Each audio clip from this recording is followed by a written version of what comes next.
नमस्कार जय जगन्नाथ आ गोटे नुआ भिडियो को आपण मानक मु स्वागत जनाऊँगी। आज है तृतीय पाली माणबसा गुरुवार दिन जाक बहुत व्यस्त से भिडियो कर पारे आ बहुत दिन है भी भिडियो भी लॉन्ग भिडियो मु पकई नी सर्ट भिडियो आपण मैंने निश्चित देखिपे किंतु लॉन्ग भिडियो गोटे भी एजाएं पकई नी बहुत दिन है तो भाविली आज गोटे आपण नहीं आसबि गोटे भिडियो तो चलते भिडियो रे आपण कौन कौन देखिए फुल भिडियोटी निश्चित देखिए। मु आरंभ करुच्ची भिडियोटी आम ठाकुर घर तो माणबसा सरी टाइम है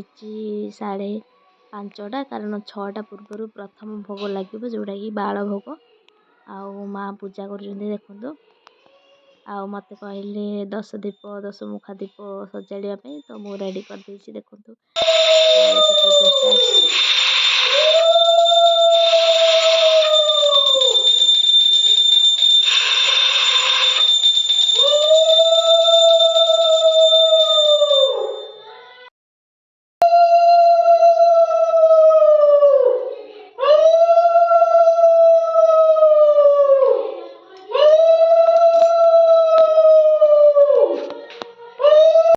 पूजा तो सरीगला ए चलतु मुझे झोटी पकई आपण को देखेबी।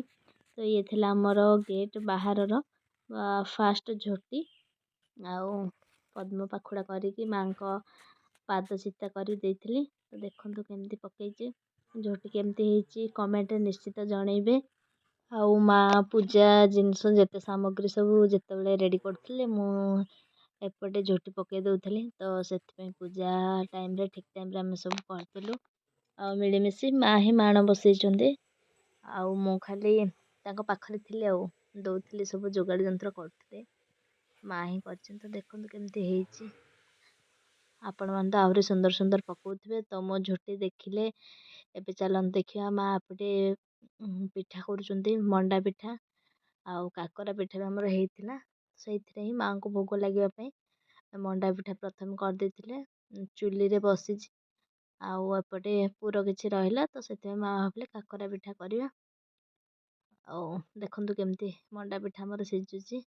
आ ये थिला आमर नुआ चुली आ चुली के फुंका जाएनि फुंकिले अईठा हो।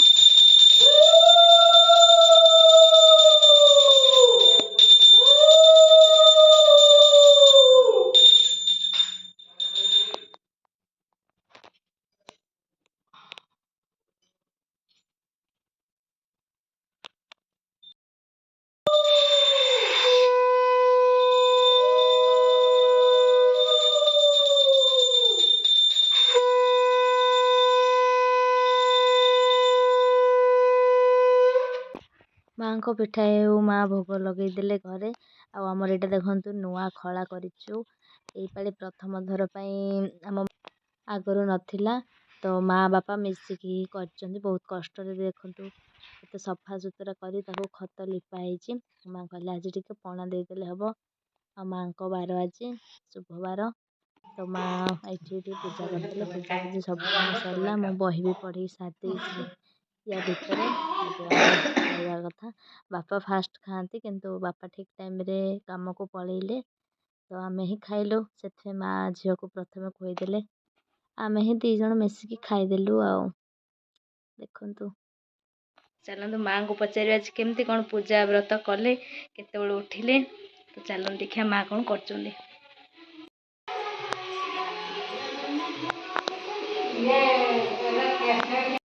3:30 उठिलु घर द्वार उड़ेलु झोटी चिता देलु आज तो उषार ना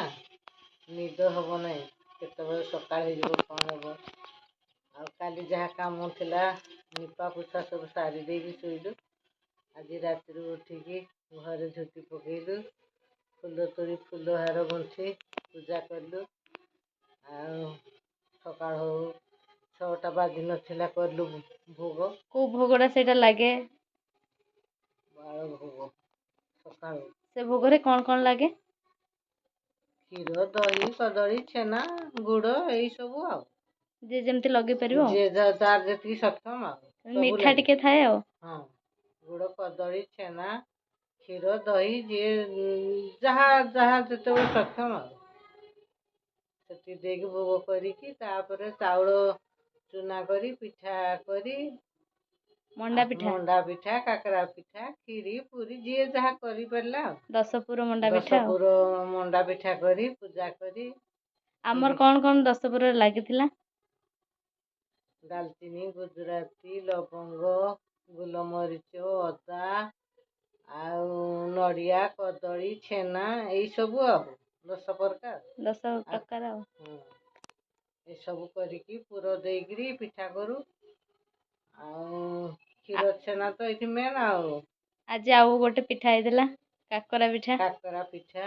କାକରା ବି ସେଇ ପୁର ଦେଇକି ସେଇ ପୁର ସବୁ ପୁର ତ ଏକାଠି ହେଇଥାଏ ସେଇ ପୁର ଆଇଟମ ଗୋଟେ ନୂଆ ହେଇଗଲା ଆଉ କାକରା ପିଠା ଆଉ କାକରା ପିଠା ଆଉ ମଣ୍ଡା ପିଠା କ୍ଷୀରି ଆଉ ଅରୁଆ ଭାତ ଡାଲମା ଶାଗ ଭଜା ମୂଳା କଦଳୀ ଭଜା ଏମିତି ସବୁ କରିକି ପୂଜା କଲୁ ଆଉ ସମସ୍ତେ ଖାଇଲୁ ଆଉ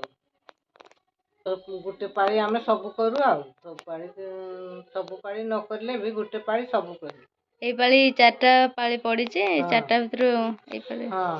ମାଣବସା ଯାଏ ଗୋଟେ ପାଳିରେ ଆଉ ମାଣବସା ଯାଏ ଗୋଟେ ପାଳିରେ ଆମେ ଓଷା କରୁଛୁ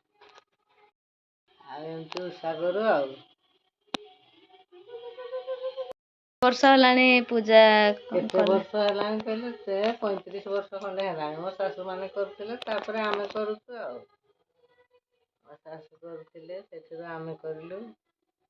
ଆଉ ଆଜିକାଲି ଝିଅ ପୁଅ ବଡ଼ ହେଲେ ସେମାନେ କରିବେ ଆମେ ତ କରୁଛୁ ଆଉ ତାଙ୍କ ଛୁଆ ପିଲା ବଡ଼ ହେଲେ ସେମାନେ ତାପରେ କରିବେ ମୁଁ ବସେଇବି ମାଣ ଆଉ ସବୁ କରିବ ଆଉ ଏମିତିଆ ଆଉ ଯେମିତି ଆମେ କରୁଛୁ ସେମିତି କରିବ ଦେଖି ଆଉ ଏଇଆ ଓଷା ଆଉ ସବୁ ସମସ୍ତେ ତ କରୁଛନ୍ତି ଆଉ ଗୋଟେ ବଡ ପର୍ବ ଆଉ ଓଡିଶାର ପର୍ବ ଆଉ ମା ଲକ୍ଷ୍ମୀଙ୍କର ଆଉ ଏଇଟା ଝିଅ ମାନେ ବୋହୂ ମାନେ ସମସ୍ତେ ବାରିକି ରହିବ ଚଳିବ କରିବ ମା ଲକ୍ଷ୍ମୀ ସମସ୍ତଙ୍କର ସୁଦୟା କରନ୍ତୁ ଶାନ୍ତିରେ ରଖନ୍ତୁ ଆମେ ତ ଏତିକି ଜାଣିଛୁ ଆମେ ତ ସେତେବେଳେ ତ ଆମର ବେଳକୁ ଏତେ ସୁବିଧା ନଥିଲା ଆଜିକାଲି କେତେ ସୁବିଧା ଗ୍ରାଇଣ୍ଡର ଆମେ ତ ହେମଦସ୍ତାରେ ଚୁନା କୁଟି ପିଠା କରି କରୁ ସେତେବେଳେ କୋଉଠି ଭୋର 4ଟାରୁ ଆଉ ଏବେ ସେଦିନ ସବୁ ଆମକୁ ସୁବିଧା ନିଦ ନାହିଁ ସେଦିନ ଆଉ ରାତିରେ ନିଦ ନାହିଁ ସୁ 12ଟା ଉଠିବ 3ଟା ହେଲେ ଯାଇକି କରିବ ଛୋଟ ଛୋଟ ଛୁଆ ବିରି ଚାଉଳ ଶିଳରେ ବାଟିକି ରଖିବୁ ଅଧା ଆଉ ଅଧା ପିଠା ପାଇଁ ସକାଳେ କରିବୁ ଆଉ ଢେଙ୍କି ଥିଲା ଢେଙ୍କି ଯେ ଆମର ତ ଢେଙ୍କି ନଥିଲା ଶିଳରେ ଆମେ ବିରି ଚାଉଳ କୁଟୁ ହେମଦସ୍ତାରେ ଚୁନା କୁଟୁ ଢେଙ୍କିରେ ଯିଏ ଯେମିତି କୁଟନ୍ତି ଆଉ ଆଉ ଆଜି ପିଠା ଖାଇକି ହିଁ ରହିଯାଇଛନ୍ତି ଆଜି ପିଠା ଖାଇକି ଆଜି ସକାଳୁ ପୂଜା ମଣ୍ଡା କଲୁ ପିଠାକୁ କାକରା ମଣ୍ଡା ପିଠା ଆଉ କାକରା କ୍ଷୀରି ପିଠା କ୍ଷୀରି ଖାଇକି ଆଜି ଉଷା ଆଜି ଦିନଟା ସେଇଆ ଖାଇକି ରହିବୁ ଆଉ ମୁଁ ଖାଇ ଦେଇଛି ଅରୁଆ ଅରୁଆ ଭାତ ଡାଲମା ସବୁ ତ ଆମର ଭୋଗ ହେଇଛି ଆଉ ଖାଇଲେ କିଛି ନାହିଁ ଖାଇବେ ଛୋଟ ଛୋଟ ଛୁଆ ତମର ଆଉ ନ ଖାଇଲେ ଆଉ ରହିପାରିବ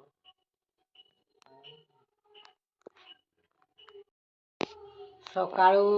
ସବୁ କାମ ତ ସାରିଲ ଗାଧେଇ ଆସିବ ତାପରେ